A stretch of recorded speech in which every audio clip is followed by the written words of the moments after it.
Bonjour à tous et bienvenue pour ce nouveau rendez-vous des courtiers, un rendez-vous des courtiers exceptionnel pour deux raisons. La première, c'est que c'est pour la première fois dans cette émission que nous accueillons une femme. La deuxième raison, c'est que cette femme n'est pas responsable d'une compagnie d'assurance, mais d'une société qui est très importante dans votre écosystème. On va en parler dans quelques instants. J'ai donc le plaisir d'accueillir aujourd'hui Carolette Cheban, la directrice générale de Sedgwick. Merci beaucoup pour cet accueil. Enchantée. Bonjour à tous. Merci Carole d'être avec nous. Il est là, fidèle au poste, le président de Planète CCA, Bertrand de Surmont. Et bonjour Jean-François, bonjour Carole et Bonjour. bonjour à tous. Voilà, alors ça c'est ce qui change, donc une première invitée dans cette émission. Ce qui ne change pas, en revanche, c'est que cette émission est interactive et que vous pouvez poser vos questions. La règle est toujours la même, vous avez une petite zone sous la vidéo, vous nous posez vos questions et elles arrivent ici sur la tablette qui est sur mon bureau.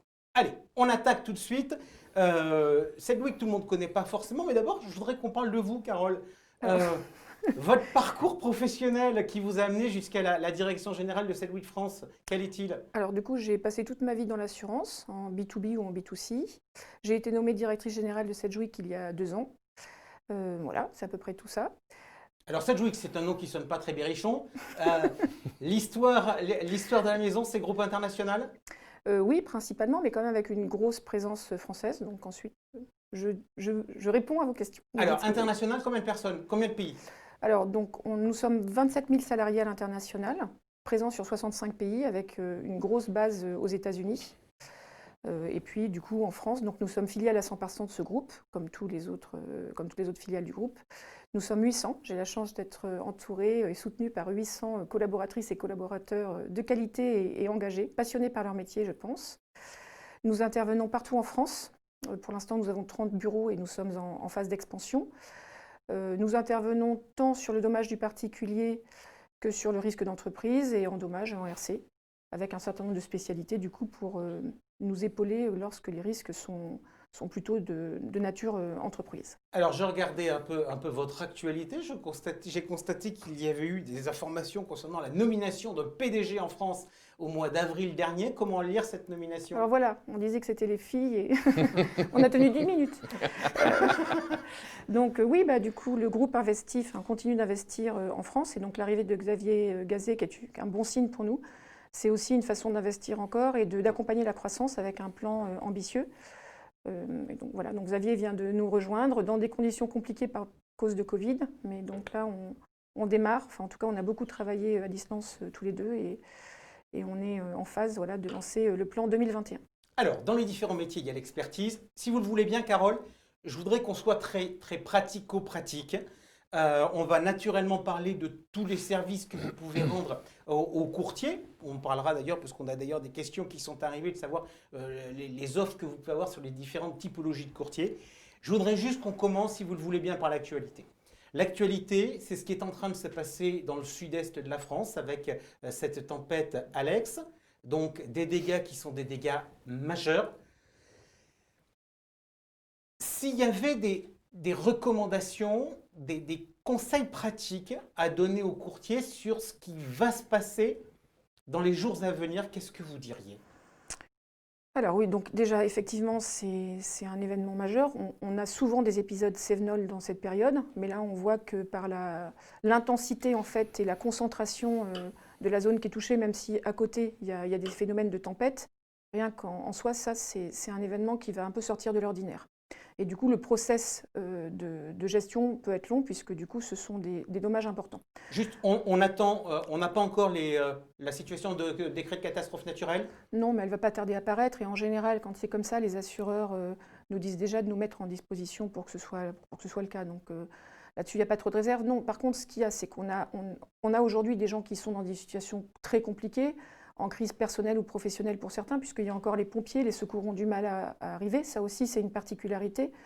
On sort des événements du Gard, pour autant les routes n'étaient pas endommagées. On pouvait tout de suite aller sur site. Là, alors que là, on est dans des situations où on ne peut plus amener, à part en hélicoptère, voilà, là, on ne peut plus intervenir par la route. Voilà, donc là c'est compliqué. Donc déjà, nous, experts, on intervient quand la partie de secours a quand même déjà fait son travail. Néanmoins, on se prépare, on a travaillé tout le week-end pour justement vous évoquer l'ampleur des dégâts. Donc on a mis en place en fait une brigade, c'est un gros département, enfin c'est une grosse zone pour nous, donc on a déjà mobilisé tous nos experts majeurs. On a déjà 17 experts qui sont mobilisés, formés en bâtiment sur les entreprises et sur les particuliers, et on a un renfort qui arrive dans les jours qui viennent. On pense monter à 45 experts sur site. Pourquoi ? Parce qu'en fait, il va falloir qu'on fasse des rotations. Comme on est dans des vallées, les chemins d'accès ne permettent pas de détourner. Donc on va avoir des experts qui vont aller, une brigade qui va plutôt aller vers Saint-Martin-Vésubie, une autre par la Roya en passant par l'Italie, puis Tinée au milieu. Et puis il y a quand même ce que je vous disais, la Drône, etc., Saint-Laurent-du-Var, tout ça c'est touché. Donc il faut qu'on puisse intervenir correctement. En attendant, tant qu'il n'y a pas de route, on est déjà en train de travailler avec les assureurs et notamment beaucoup d'entre vous, beaucoup de courtiers, pour commencer à préparer les documents et à accompagner les assurés pour que le plus possible, quand l'expert est là, en fait, les documents sont là aussi. Préparer les documents, j'entends le discours, tout est parti à l'eau. Alors du coup, ça c'était très très vrai sur Irma. En France, on a quand même la chance d'avoir un petit peu plus de choses en digital. Donc par exemple, les attestations de propriété, on peut les retrouver sur gouv.fr. Et donc ça, on peut vous donner les références du document CERFA. Pour les entreprises, elles ont quand même un expert comptable. Et il n'habite pas forcément à Saint-Martin-Vésubie. Donc on peut lui demander aussi des choses. On peut prendre des photos aussi, notamment pour le contenu, ou en tout cas des photos d'avant et puis peut-être les photos d'après, en fonction de la situation dans laquelle l'assuré se trouve. Donc voilà, il y a un certain nombre de choses qu'on peut préparer en amont. Pour les entreprises, on peut aussi avoir les certificats de nantissement, les attestations de nantissement. Donc on peut faire plusieurs choses qui vont bien aider l'expert et qui vont permettre aussi de mettre tout de suite le dossier sur des bons rails. L'ambition. Oui, Bertrand. Pardon, je vous coupe. Carole, est-ce qu'on pourrait, pour le compte des courtiers qui nous écoutent, pour leur faciliter le terrain, leur fournir une espèce de, sur la base de vos travaux, une espèce de to-do list à suivre, de points à checker avec leurs clients, oui, bien sûr, pour qu'ils soient efficaces, qu'ils soient pragmatiques, parce que c'est quand même des situations qui sont évidemment pas faciles. Tout le monde est dans le stress. Ce serait, si on pouvait leur mettre ça sur le site CSCA, je pense que ça serait un truc bien pratique. Avec plaisir, oui, tout à fait. Super. Juste, on dit ça parce que là, on est très terrain. L'histoire entre la planète CSCA et Sedwick, vous intervenez de plus en plus, vous avez fait des formations cette année sur Planète CSCA. Ça vient du national ou ça vient du local Ah non, ça vient du local. Ça vient, alors je veux pas, attention, là c'est toujours très dangereux quand on se lance sur ce terrain-là. Ça vient de Marseille et de Toulouse, si j'ai bonne mémoire. Qui ont leurs contacts régionaux, puisque, comme le disait Carole tout à l'heure, on a des implantations, enfin Sedwick a des implantations un petit peu partout en France, dont certaines qui correspondent aux implantations de Planète CSCA. Et donc voilà, l'activité locale a fait qu'il y a eu des relations et qu'on a trouvé, compte tenu de l'intérêt des sujets évoqués, qu'il fallait en faire bénéficier tout le monde sur le plan national. Ok, donc là, Carole, vous venez de le dire, il faut en amont essayer de préparer un certain nombre de choses pour faciliter le travail des experts et par ricochet le bon traitement du dossier pour le client final qui est en train de vivre des conditions qui sont excessivement compliquées. Aujourd'hui, on peut en dire plus, ou on considère que... On peut peut-être rajouter ce qui est important. Alors, on a un peu connu ça par époque de Covid, mais du coup, le site n'étant pas pour l'instant accessible, on va certainement commencer à mettre en place des relations dès que les assurés pourront se connecter par téléphone déjà, avec des experts. Certainement pour faire une qualification et un travail préparatoire aussi pour pouvoir cerner au mieux comment on va se déplacer et donc comment on va organiser les tournées. Et juste si on regarde d'un point de vue pratique, comment on arrive à mobiliser, parce que là vous nous dites l'ampleur, on a 17 experts majeurs qui sont déjà sur place, comment on arrive à mobiliser quand on est un acteur comme vous, des bataillons suffisants pour faire le job le mieux possible? Alors, c'est un peu les secrets de la maison, mais quand même le travail de l'expert, c'est d'être agile. Je pense aujourd'hui, le rôle vraiment qu'on joue au moment du sinistre, qui est un rôle pivot, si les sociétés d'assurance font appel aussi à nous, c'est pour qu'on soit disponible directement sur site. D'où l'importance en fait d'avoir un maillage national important. Ensuite, c'est quand même dans la façon dont on travaille, notamment la prise de rendez-vous, et puis dont les gens sont habitués à travailler, qui nous permettent de faire tout ça. Ensuite, on a un plan, ce qu'on appelle nous le plan Oméga, qui est un plan qu'on raffine en fait chaque année et qu'on remet à l'ordre du jour pour justement traiter les catastrophes naturelles, parce qu'on sait Et aujourd'hui, si vous voulez, dans notre portefeuille d'activité, la partie du business récurrent, proportionnellement, elle diminue en intensité et en importance de sinistre.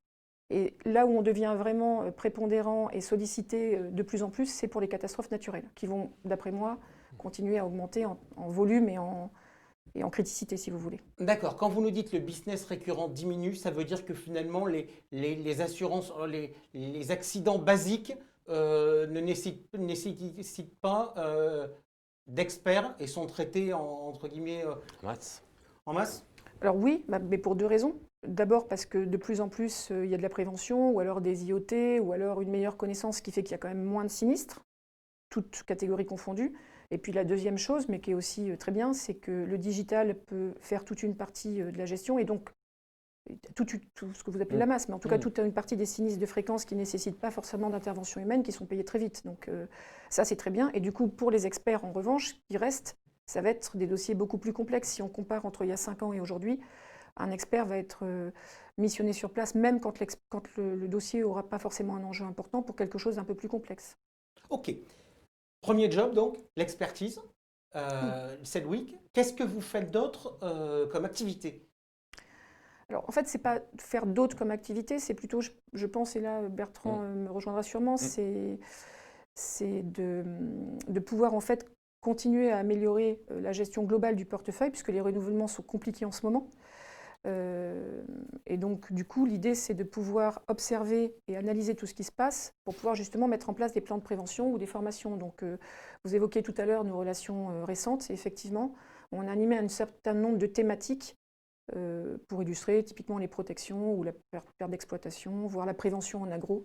Alors on les voit, il y en a certaines qui ont eu lieu au mois de mai-juin, au moment lorsqu'il y avait notamment le Tour de France des régions, et il y en a eu d'autres au mois de septembre. Principe de la perte d'exploitation, j'imagine qu'on va en reparler, le vol avec les différents modes opératoires, avec la prévention qu'on peut faire, et puis là des choses sur l'audit de risque. Cette activité audit, elle est importante. Quand on est au sinistre, on est en bout de chaîne. L'audit, on est vraiment en tout début du mouvement? Oui, mais elles sont liées, c'est-à-dire que typiquement tout l'intérêt, c'est d'avoir, vous pouvez avoir des audits de risque par certaines professions, mais là tout l'intérêt de l'avoir par un expert, c'est que justement il va vivre le sinistre et il sait exactement ce qui va se passer si d'aventure un sinistre se déclarait. Donc tout l'intérêt, c'est que quand il fait son audit et le plan de prévention qui en général l'accompagne, il a une vraie vision de ce qui peut découler d'un sinistre. Donc ça, c'est le premier point. Donc on est de plus en plus sollicité. Et puis aussi, on évolue, je trouve, dans un monde complexe, avec des typologies de risques qui émergent.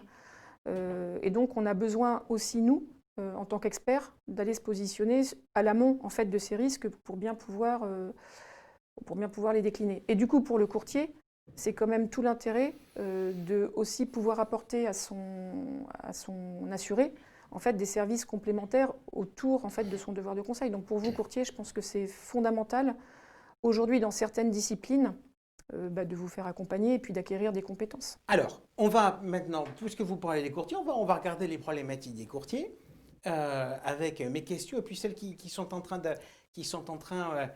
d'arriver. Première question, donc, quand vous êtes en expertise, vous arrivez avec l'assureur. En revanche, sur la partie audit, grosso modo, vous vous adressez à qui? Est-ce que vous êtes destiné aux grands courtiers ou est-ce que vous pouvez travailler au quotidien avec des courtiers de proximité? Et ça nous amène à votre offre finalement. D'accord. Alors déjà, grand courtier, petit courtier, bon, ce n'est pas une classification qui nous est vraiment propre. Nous, ce qui va nous intéresser, c'est effectivement la matière à ce moment-là du portefeuille ou la problématique du courtier qui va vouloir accompagner un assuré sur quelque chose de spécifique. Donc typiquement, si on reprend l'exemple de la dernière formation qui était animée par Julie, juste derrière, elle a été contactée par un courtier qui a demandé un plan de prévention sur la partie agro parce que justement, il était en train de faire rentrer un risque. Et du coup, il voulait faire la meilleure proposition et bien comprendre en fait les articulations que ça allait nécessiter et qu'il n'avait peut-être pas forcément vues. Donc, je ne pense pas, si je reprenais vos termes, qu'on a une notion de taille de courtier. On est bien là justement pour travailler sur des risques et en fonction du coup du portefeuille de la personne qui nous sollicite. Ok, on a une question, vous parliez tout à l'heure de l'importance du maillage territorial. On a une question qui nous dit quel maillage national avez-vous? Alors du coup, aujourd'hui, on a plus de 30 bureaux répartis de façon homogène sur la totalité du territoire. On vient d'ouvrir Gap et Ajaccio. Alors là, on peut partir sur le débat de Ajaccio est-il sur le territoire national? On ne va pas s'aventurer. Et puis, donc on a déjà une très très grosse présence sur la région justement sinistrée d'Alex. On vient d'ouvrir Gap. Et puis, dans les mois qui viennent, on est en train de réfléchir à l'ouverture de Saint-Étienne, Chartres-Orléans. Et on a déjà un pied en fait en Guadeloupe qu'on compte consolider. Mais autrement, tous les autres bureaux que vous voyez là sont déjà nos implantations. La logique, c'est de poursuivre ce maillage territorial? Un petit peu par les bureaux que j'évoque, mais c'est surtout, on considérait qu'il y a quelques points qui n'étaient pas encore assez bien couverts et on voulait les étoffer. Après, on peut aussi avoir des experts qui sont localisés ailleurs sur la carte et qui sont leur point de départ en expertise. Donc ça veut dire que notre maillage là, il est déjà très équilibré pour nous. Ok. Est-ce qu'il y a avant, on avait un peu le sentiment que l'expert était un généraliste. Est-ce que vous nous avez quelque part présenté un monde de l'assurance de plus en plus complexe? Vous nous dites sur les sinistres, pour reprendre de masse, pour reprendre le terme de Bertrand, finalement, on a de moins en moins de travail, on est sur des choses de plus en plus complexes. C'est quoi aujourd'hui vos spécialités? Alors déjà, je vous disais tout à l'heure, on a un portefeuille qui est équilibré entre particuliers et entreprises. Alors au sein des risques du particulier, on peut aussi avoir une maison détruite et dès lors, on est sur des risques complexes, mais le portefeuille est équilibré en ce sens. Donc il y a toujours sur le marché des experts généralistes, et il y en aura encore, je pense, pendant pas mal d'années, si ce n'est tout le temps. Mais effectivement, même quand on est sur des dossiers simples, on va avoir besoin d'une compétence complémentaire. Donc, qu'est-ce qu'on a dans le panel? De façon assez simple, on l'a évoqué, donc on a la perte d'exploitation, beaucoup d'experts financiers en augmentation. C'est vraiment une fonction et une compétence qu'on nous demande de plus en plus. D'abord parce que on a toujours ce travail de chiffrage, mais aussi la pression des taux et la nécessité de maîtriser beaucoup mieux le coût moyen fait qu'en fait, les assureurs vont nous demander beaucoup plus de détails. Donc en fait, on va soit avoir beaucoup plus de détails dans un chiffrage financier pur, soit avoir besoin d'allier des compétences supplémentaires sur certains dossiers qui peuvent être plutôt d'origine bâtiment, matériel, etc. Donc ça, c'est une vraie tendance de fond dans les compétences. Mais on a aussi, on est en train d'ouvrir un pôle transport, où là, maintenant, on a plusieurs experts aussi sur le territoire national. Pourquoi aussi? Parce que Sedgwick, dans le monde, c'est le plus gros expert marine et transport en présence. Et donc, du coup, on est le point, on est le one-stop shop, si on devait parler sedgwickien, important en France. Et donc, c'est là aussi qu'on se rend compte, toujours dans une logique d'optimisation, qu'on va nous demander d'intervenir vraiment pour la totalité du sinistre. Donc si la matière est transportée, en fait, qu'on puisse avoir la compétence, par exemple, marchandises transportées ou bien transportées, et la compétence de transport. Donc ça aussi, c'est une autre spécialité. On a un gros pôle Fine Art, en fait, qui sont tous les experts objets d'art avec 7 certifiés en France et qui interviennent soit seuls, pour des bijoutiers, pour beaucoup des musées, ou aussi en complément, en fait, et là, je pense typiquement à Alex, on va voir un certain nombre d'habitations, on va trouver de très belles choses, et il va falloir qu'on puisse les expertiser, ainsi de suite. Ok. Tiens, du coup, j'ai une question pour vous. Merci. Alors, message. Alors, je vous passe tout, allez, je vous donne tous les messages. Bon, il y en a un qui dit vive les femmes. Il y en a un qui est déjà en train de vous poser la question en disant où pourrons-nous trouver la checklist pour nos clients touchés par les intempéries? Et sur l'espace adhérent du site de Planète CSCA. Et donc, on a un autre clin d'œil, c'est merci Marseille et Toulouse. Mais que faites-vous avec Sedgwick? Planète CSCA. Que fait-on? On l'a, je crois, dit assez clairement. Nous organisons des formations à destination des adhérents. Nous organisons des débats comme celui d'aujourd'hui. Et voilà, et je pense que l'idée, petit à petit, de faire mieux connaître Sedgwick à nos adhérents, parce que quand on a préparé cette émission, moi, je disais, Sedgwick, c'est vrai que ça a quand même l'image, même si c'est pas, et Carole nous l'a bien expliqué tout à l'heure, si c'est pas le positionnement, en tout cas la segmentation qu'ils font, parce qu'ils parlent de sinistre, de typologie de sinistre, mais quand même dans le courtage, Sedgwick, c'est pour les grands. C'est une affaire de grands. Donc voilà, je pense qu'il faut que chacun, tous les courtiers moyens ou de proximité, peuvent avoir en tout cas dans leur portefeuille des risques qui peuvent nécessiter un plan de prévention, et ça a quand même une grande vertu. Ces audits préalables, c'est dans bien des cas, moi je l'ai vécu, de faciliter les négociations avec l'assureur, et par les temps qui courent, c'est quand même pas sot. Et puis en cas de survenance d'un sinistre, c'est vrai qu'on est bien, bien intéressé de pouvoir s'appuyer sur des compétences qu'on n'a pas toujours. Et en fait, ce rôle du courtier, il n'est pas forcément de tout savoir sur tout, il est d'avoir les bons partenariats et de pouvoir actionner les bons interlocuteurs au bon moment. Ok. C'est ça le partenariat. Si je me peux permettre, on travaille quand même avec 2000 courtiers de façon récurrente et 6000 courtiers actifs en base, donc on en connaît quand même quelques-uns. Mais ils ne nous connaissent pas assez alors. Ah, si.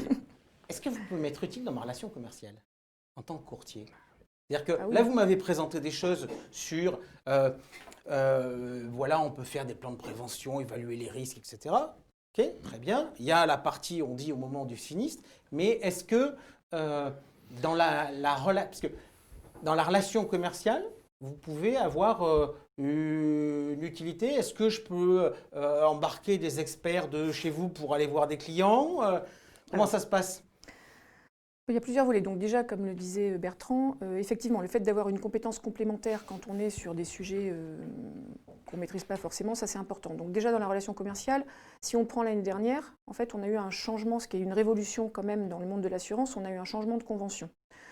Et donc on a fait des milliers d'heures de formation justement pour mettre en place toutes ces compétences et que toutes les personnes qui interviennent dans un dossier sinistre puissent comprendre. On avait la convention CIDR avant, au bout de 20 ans, il y avait encore des questions. Donc, du coup, voilà, ça nous a quand même mobilisés. Et en toute honnêteté, il y avait un prisme, en fait, une façon de voir, notamment la copropriété, qui était compliquée. Et donc là, oui, on peut venir en support, donner des conseils, expliquer, indiquer aux courtiers ce qu'il faut regarder quand même dans la gestion de leurs risques. Après, sur des risques un peu différents, et on rentre sur des programmes qu'on peut avoir dans tout type de courtage. Si on a une activité qui est très teintée, je ne sais pas moi, dans l'hôtellerie, les campings, une zone industrielle, enfin, à ce moment-là, oui, on va avoir besoin quand même d'un autre regard. Et ça nous arrive fréquemment d'accompagner les courtiers, sachant même que des experts sont notés en fait souvent dans les intercalaires, enfin oui, bien sûr. Et là, je pense que c'est un peu le cas de ce que j'évoquais tout à l'heure pour Julie. C'est là qu'en fait, le courtier va pouvoir fidéliser en fait son assuré. Il y a quand même la loi Hamon qui est passée par là, hein, elle aussi. En termes de régulation, c'est compliqué.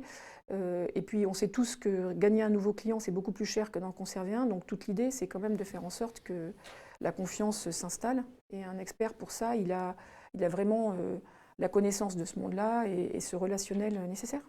Donc, je pense que oui. Alors, ça, on reparlera, j'imagine, de tout ça tout à l'heure avec Bertrand. Là, on vient de voir, on est parti d'Alex, c'était vraiment l'actualité chaude. Là, on est encore dans vos relations et dans ce que vous pouvez apporter avec les courtiers. Je voudrais avoir votre regard un peu d'expert sur l'avenir de l'assurance. Quels sont pour vous, parce que quelque part pour mon business c'est quand même assez important, que je réfléchisse à ce qui va se passer demain, que je ne sois pas qu'en train de gérer le quotidien, quelles sont pour vous les grandes tendances du monde du marché de l'assurance? Bon, du coup, je pense, enfin, en toute humilité, du coup, je pense qu'il y a quand même, on est face à de nouveaux risques qui émergent. Vous l'aviez un tout petit peu suggéré tout à l'heure, mais on a quand même en France, d'ailleurs dans le monde globalement, il y a des tendances sociétales qui ont des impacts en fait sur le monde de l'assurance. Donc que ce soit le terrorisme, que ce soit les mouvements sociaux de fond.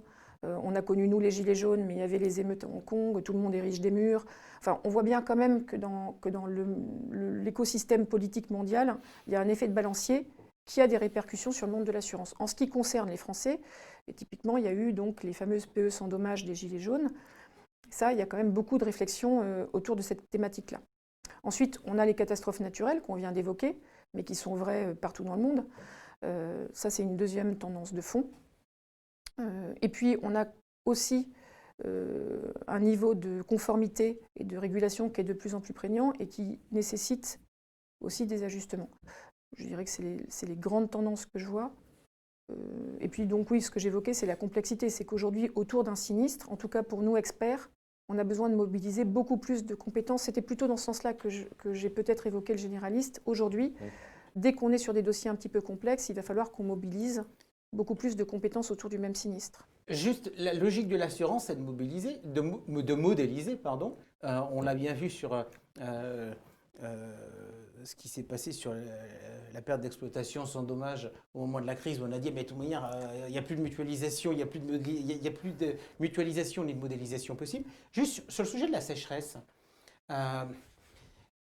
Comment on tient compte, puisque vous parlez des évolutions majeures de la société, est-ce que justement dans la prévention de ce risque, qui est couvrable, comment on gère les évolutions météorologiques qui font que on finira peut-être demain par planter de la vigne en Grande-Bretagne?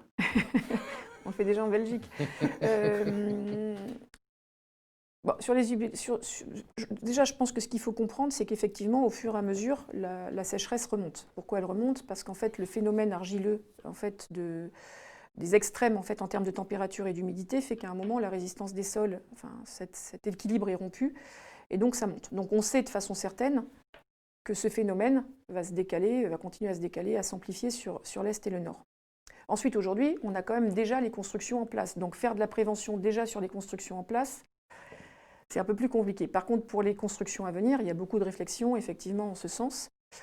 Ça, c'est la première chose. La deuxième chose, mais on pourrait aussi en parler pour les catastrophes naturelles, il y a quand même des urbanistes qui comprennent qu'un certain nombre d'équipements ou de manque, on va dire, d'espaces verts, etc., n'aident pas non plus. Et donc, il y a des grosses réflexions là-dessus. Voilà ce que je peux vous dire à ce stade. Ok, dans les grandes tendances, vous m'avez donc évoqué les risques, entre guillemets, les risques politiques, les risques climatiques. Est-ce que vous avez le sentiment qu'on est dans une société qui se judiciarise de plus en plus et quel impact ça peut avoir pour les métiers de l'expertise? Alors, clairement, oui. On sent... alors, du coup, étant Sedgwick, en plus, on voit les vagues comme ça de tendances qui arrivent un petit peu plus tôt. Oui, par exemple, une branche qui ne cesse, enfin un métier qui ne cesse de grandir chaque année, c'est typiquement la partie PJ en fait. Donc il doit augmenter de 8% par an ou quelque chose comme ça. Donc on voit quand même des phénomènes naturels, on voit aussi des cas de sériels qui sont traités de façon différente. Donc on assiste, hein, je pense que Bertrand sera d'accord, à ce phénomène. Et du coup, oui, voilà, je suis d'accord avec vous. Ok, parfait. On revient aux questions d'internautes, puisque là, j'en ai quelques-unes qui sont arrivées, très pratiques, avant qu'on rentre dans l'échange avec Bertrand. Alors, question, comment vous organisez-vous lors d'un sinistre majeur touchant plusieurs spécialités? Je pense notamment à un incendie important avec fermeture partielle ou totale de l'activité. Comment le dossier est-il coordonné avec tous les interlocuteurs? D'accord. Donc du coup, chez Sedgwick, on travaille en mode projet autour d'un expert majeur. Donc cet expert-là, dans le cadre d'un incendie, ça va être en général l'expert bâtiment. Et en fonction de l'activité qui va être touchée par ce sinistre, il va du coup former son équipe. Si c'est une entreprise, en général, il y a un expert PE, donc perte d'exploitation, qui va tout de suite être important aussi. Et puis on peut avoir, dans le cas d'une entreprise, du matériel. Si on est sur un secteur d'activité, après, comment dire, on a des grandes tendances par secteur d'activité. Si au contraire on est dans l'hôtellerie, on va effectivement avoir le bâtiment, la PE et peut-être du fine art si c'est un hôtel un petit peu, un peu haut de gamme. Voilà. Donc on sait assez vite en fait ce dont on va avoir besoin. Et à côté, dans un incendie, en général sur les sinistres majeurs, sauf si on sait déjà la cause, mais ce n'est pas tout le temps le cas, on a une équipe de spécialistes en recherche de causes et d'incendie. On a 5 experts qui tournent, dont c'est la spécialité, et qui viennent en fait déterminés, voilà, qui vont aller faire la recherche, notamment pour sécuriser le recours et sécuriser l'origine de l'incendie. Et ça, on le sait très vite, en fait. On le sait dans les 24 heures, quand c'est un sinistre majeur, on sait très vite les compétences qu'on va devoir mobiliser. Alors, qui dit sinistre dit accident sur place. On a une question digitale. Comment avez-vous intégré les outils digitaux et agiles dans vos pratiques pour aider à mieux servir les assurés? Bon, je pense que le meilleur exemple, s'il faut parler de l'exemple récent, en fait, c'est plutôt ce qui s'est passé pendant le Covid, et là qui a été travaillé aussi au sein de la fédération, au sein de la FSE, de la Fédération des experts. L'idée, ça a été de mettre en place le mode d'expertise pour force majeure, et on s'est beaucoup appuyé sur la visio-expertise. Et c'est là quand même qu'on s'est rendu compte que ce n'est qu'un média. Donc, à mon sens, on est en pleine révolution industrielle, notamment sur la technicité de l'information. C'est un média supplémentaire et il faut toujours la technicité autour. Mais néanmoins, ce média, ça nous a permis de faire des miracles et de pouvoir continuer à déposer nos rapports et dans une très grande proportion de cas à pouvoir indemniser les assurés. Sur les dossiers majeurs dont on vient de parler, ça ne remplace pas du tout l'expertise. Mais si la première expertise avait eu lieu, ça a permis de continuer à faire prospérer le dossier. Et si au contraire c'est un élément de reconnaissance, ça permet assez vite à l'expert quand même de voir l'enjeu et de voir voilà, les dispositions du site et ce qu'il faut qu'il mobilise. Ok, allez, parfait. On attaque maintenant l'échange avec Bertrand de Surmont. Bertrand, un petit point d'actualité sur l'APE sans dommage. Pas celle liée aux Gilets jaunes, parce que pour l'instant, les Gilets jaunes, c'est plus vraiment l'actualité. En revanche, sur ce qui s'est passé, et puisqu'on parlait d'une société de plus en plus judiciarisée, on va continuer à vivre en fonction des décisions des tribunaux? Oui, mais je vais dire vraiment deux mots sur l'APE parce que il y a un sujet plus important aujourd'hui que l'APE qui sont les avenants des compagnies. Donc, mais pour répondre à votre question, Jean-François, l'APE, voilà, on va vivre, je pense, pendant des mois, voire des années, avec euh, des rendus de tribunaux de commerce, un coup blanc, un coup noir, qui a AXA, qui a Generali, qui a Allianz. Bon, ça, il va falloir vivre avec. Voilà, de toute façon, le coup est parti. Encore une fois, je l'ai dit, les courtiers ont été au rendez-vous en tout cas, de l'éducation des clients, parce qu'ils ont passé des mois et des mois à leur expliquer que leur contrat n'était pas garanti dans bien des cas. Et voilà que maintenant, comme les assureurs sont sous pression de leurs réassureurs, ils changent les contrats. Voilà. Alors, depuis le 31 juillet, les assureurs refont le wording de leur contrat perte d'exploitation, entre autres. Alors, il y a déjà une question, mais alors si on refait le wording, est-ce que ça veut dire que c'était pas si clair que ça? Bon. Néanmoins, voilà, donc rewording sur les contrats de perte d'exploitation. Mais là, à la limite, comme on comprend le fond techniquement, on a juste un petit problème de forme, parce que comme d'habitude, les assureurs le font à la hussarde, sans demander l'avis de personne. Et bref, mais le plus grave, c'est qu'ils en ont profité pour exclure du risque cyber, du risque RCMS, pour baisser des plafonds de garantie, pour augmenter des plafonds des planchers de voilà que j'ai oublié le nom, de franchise, pardon. Voilà, donc pourquoi je veux attirer l'attention des courtiers sur ce sujet? D'abord parce qu'ils y sont confrontés aujourd'hui et que je veux vraiment leur dire, sur ce sujet-là, de ne pas jouer les simples boîtes aux lettres avec leurs clients.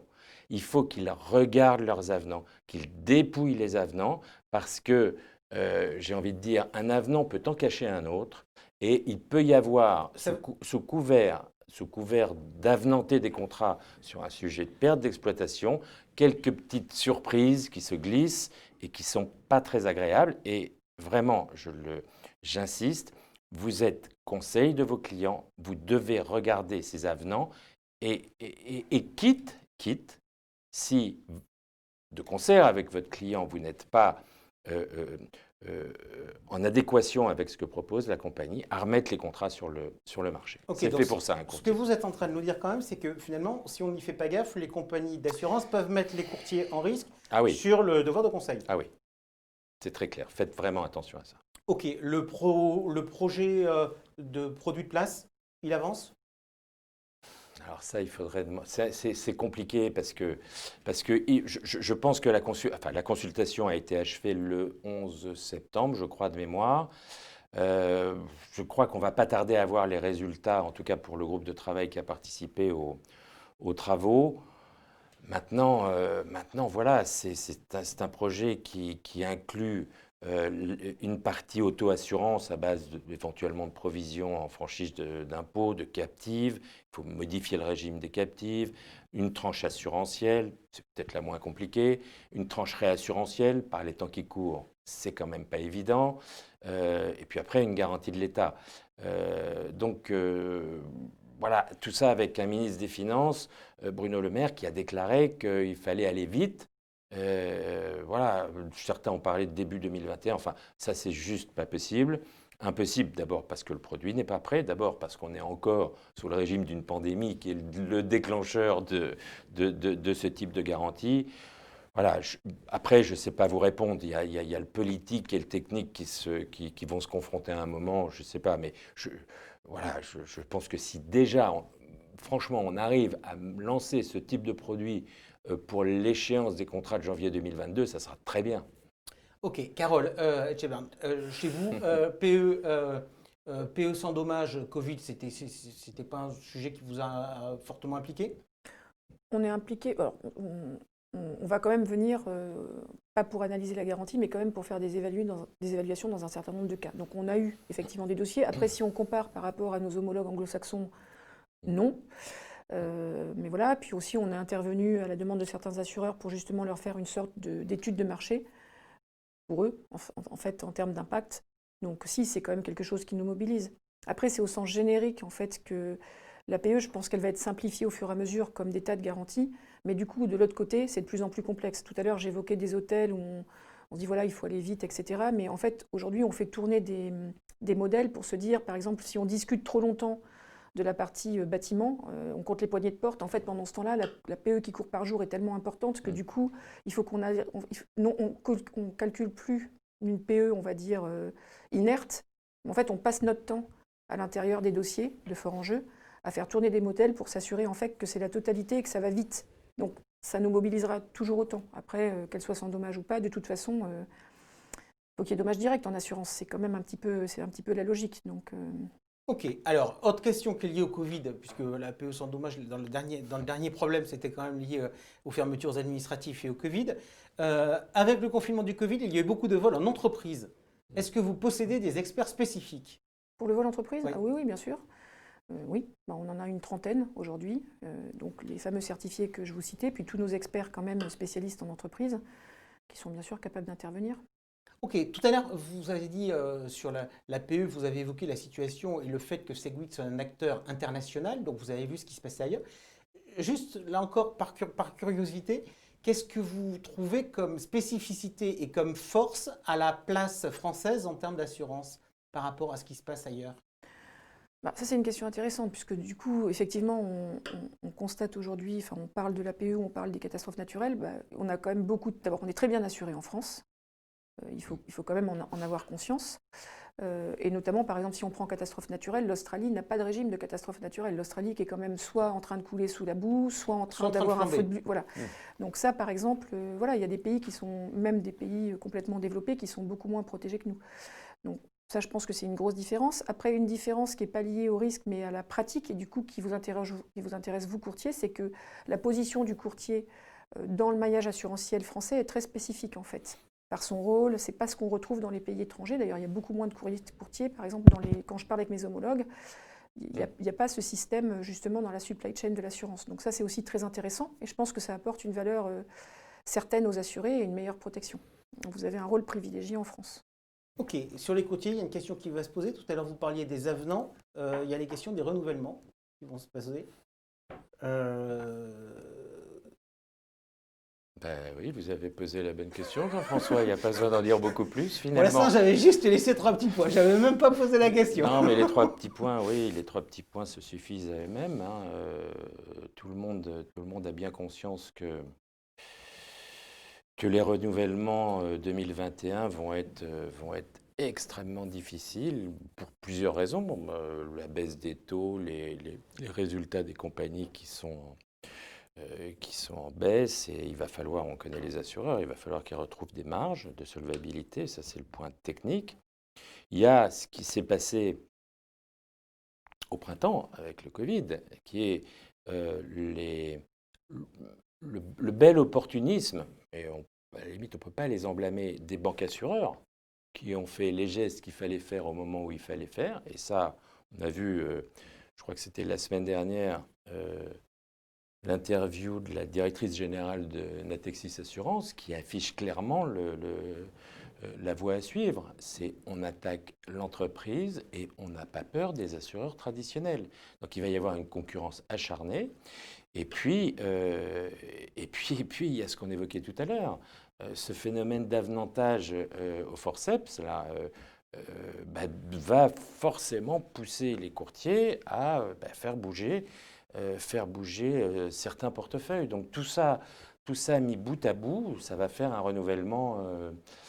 Oui, je crois que et de l'avis de pas mal de professionnels, je crois qu'on va assister, ou on assiste déjà, parce que le coup est parti au renouvellement le plus compliqué de l'histoire de l'assurance, ouais, certainement. Est-ce que le fait d'arriver avec des experts, le fait d'arriver avec des spécialistes, etc., c'est un moyen, est-ce que dans l'offre, dans vos prestations, c'est un moyen pour les courtiers Alors, en amont de dire, voilà, on est dans une situation qui va être une situation compliquée d'un point de vue tarifaire cette année.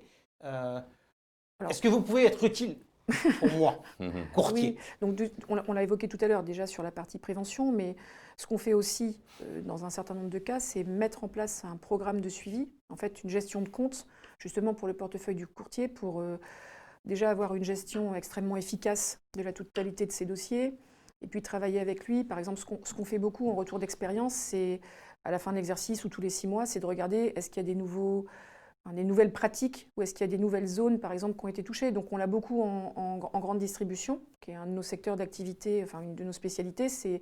On va regarder, par exemple, les zones où on peut se blesser quand les trucs là, dans les appareils, dans les zones de bricolage. Par exemple, il y a des zones parfois qui émergent. Après, ce qu'on a aussi pu observer, c'est avec l'évolution du drive, qui en plus a explosé pendant la période de Covid, c'est là aussi plus d'accidents en fait, sur les zones de chargement-déchargement. Voilà, on voit des choses comme ça. Et le fait de pouvoir l'expliquer et le présenter avec des éléments chiffrés au courtier, évidemment, du coup, il peut mettre en place un plan de communication ou changer quelques aménagements et voilà, il gère mieux son risque. Donc oui, je pense qu'on peut faire ça et je pense que dans un certain nombre de cas, c'est vraiment important. C'est impératif aujourd'hui d'apporter ces services en plus Ah pour bah, aller à la bataille? Bien sûr qu'il faut apporter des services en plus. La seule difficulté de la période, puisqu'on parlait du renouvellement, c'est que là, tout se passe dans un temps hyper contraint et que mettre en place, parce qu'il ne faut pas laisser trop rêver les gens, c'est important de leur dire, enfin, il y a quand même une certaine inertie à la mise en place de ces programmes. Et donc, voilà, il ne faut pas, voilà, juste ce que je veux dire, c'est qu'il ne faut pas croire que c'est la baguette magique qui va permettre de. Mais voilà, c'est une démarche, je trouve, intéressante de l'inscrire dans le cadre de la gestion d'un cabinet. Parce que, encore une fois, je disais tout à l'heure, on ne sait pas tout, nous, en tant que courtier. Et deux, les clients, voilà, ont besoin d'avoir autre chose qu'un prix, qu'une garantie. Ils ont besoin de pouvoir anticiper, ils ont besoin de pouvoir avoir de la visibilité par rapport à des éléments qui sont des éléments techniques. Et en ça, oui, Sedgwick peut très efficacement nous appuyer, oui, bien sûr. Ok, ça c'est avant le sinistre. Est-ce qu'on garde ou est-ce qu'on perd un client au moment du sinistre? Alors moi, je suis convaincu que le seul grand rendez-vous d'un client avec l'assurance, c'est le sinistre. Voilà. C'est pas compliqué. C'est le seul moment où, enfin, mais c'est tout ce qui a posé le problème de l'APE, c'est qu'on avait des assurés qui pensaient être assurés et qui se rendent compte qu'ils ne pouvaient pas toucher d'indemnisation. C'est le seul rendez-vous où on se dit, j'en ai pour mon argent. Voilà. Ben, oui, c'est le vrai rendez-vous. Et moi, il m'est même arrivé de gagner des clients dans la partie adverse par rapport à des sinistres que j'accompagnais. Voilà, c'est vraiment important et c'est vraiment important d'être là aussi bien accompagné, qu'un sinistre se traite vite, parce qu'on l'a vu là encore au cours de la période récente, qu'il y avait certes la notion d'être ou pas prise en charge, mais il y a des moments dans la vie de l'économie où ça ne suffit pas d'être pris en charge, il faut être pris et indemnisé rapidement. Et ça ce partenariat avec Sedgwick y aide parce que voilà, ça fluidifie les relations avec la compagnie, ça accélère. On a parlé de visio tout à l'heure, on a parlé d'un certain nombre de choses qui permettent d'accélérer les analyses de dossiers et je pense que oui, c'est évidemment important. En tout cas, ce que je peux vous dire, c'est qu'on est sollicité beaucoup plus en ce moment, notamment sur des questions à l'international. Et encore une fois, hein, pas pour des grands comptes, etc. Mais on a souvent, vous parliez de relations de confiance. On va voir un courtier, donc il démarre son activité avec un assuré, puis à un moment, l'assuré quand même, jusqu'au moment du Covid, on était quand même sur la globalisation, l'internalisation, etc. Internationalisation. Donc du coup, on a quand même toutes ces questions-là, où soit le courtier, il finit par se dire, j'y arriverai pas, et du coup, il va perdre son portefeuille, peut-être un profit de ces courtiers internationaux. Soit il se dit, en fait, je m'occupe bien de mon client, effectivement, il a cette évolution internationale, mais il faut que je trouve le bon véhicule, il faut que je trouve la bonne manière de l'accompagner. Et en ce moment, on est beaucoup sollicité sur ce thème, pour deux raisons. D'abord pour celle-là, effectivement, de comprendre ce que vous disiez, la fluidité du sinistre à l'international, ça veut dire qu'il faut quand même un petit peu maîtriser aussi l'assurance locale, les masters, etc. Mais surtout, on ne peut plus passer les frontières. Donc la difficulté aujourd'hui, c'est que, manifestement, il semblerait qu'on les passe pas très bien cet hiver. Et donc l'idée, c'est quand même d'avoir la possibilité d'être dans le cadre d'un programme, et quand on a un sinistre qui est de l'autre côté de la frontière et pas si loin que ça, on puisse avoir quelqu'un qui nous représente localement. Ce qu'on apporte en fait. D'accord. Votre approche internationale et vos implantations internationales Prend de plus en plus de sens à mon sens. Par ce qui se passe à la fois d'élan international, mais par aussi cette coupure. Bertrand évoquait le fait que voilà, c'est très brutal ce qui nous arrive. Et du coup, ça a plutôt fait ressurgir des demandes d'un certain nombre d'entre vous, en fait. Ok, il est l'heure. Euh, avant de terminer, Carole Tcheban, un mot de conclusion. C'était une première. Oui, mais je suis ravie. Première Merci femme beaucoup, sur le plateau, premier acteur qui vient sur le plateau et qui n'est pas un assureur. Ma conclusion, c'est j'espère que déjà que ça vous a apporté quelque chose, de m'engager à livrer donc la fiche technique, et ça on le fait bien volontiers. Et après, effectivement, c'est de bien réfléchir à ce qui va se passer, puisque le monde va nécessiter à la fois beaucoup de rapidité de décision, beaucoup d'agilité pour les quelques mois qui se présentent à nous. Et moi, je pense qu'il faut essayer d'imaginer que tout ce qu'on a pris pour argent comptant et comme évidence, il faut qu'on puisse le remettre en cause. J'ai évoqué la globalisation. Voilà. Qui aurait imaginé il y a un an qu'en fait on ne pourrait pas passer les frontières? Eh bien, je pense que pour beaucoup de modèles, et là vous allez me dire que je remets en cause l'assurance, mais pour beaucoup de modèles qui ne sont basés que sur les chiffres, on pense qu'en fait on sait produire le futur, et moi je pense que c'est de moins en moins vrai. Donc il faut les deux, il faut toujours pouvoir observer, mais je pense qu'il faut être capable aussi d'imaginer. Voilà. Merci beaucoup, Caroline Tcheban, d'être venue nous parler de Segwit et de vos perceptions, parce que vous nous dites des choses qu'on n'entend pas toujours sur la place, même rarement. Donc merci de ce discours atypique. Merci Bertrand Merci, également Merci d'avoir été avec nous. Que puis-je vous dire? Cette émission, et naturellement, vous pourrez la revisionner en replay sur le site de Planète CA. Et on se retrouve le mois prochain pour un nouveau rendez-vous des courtiers. Salut.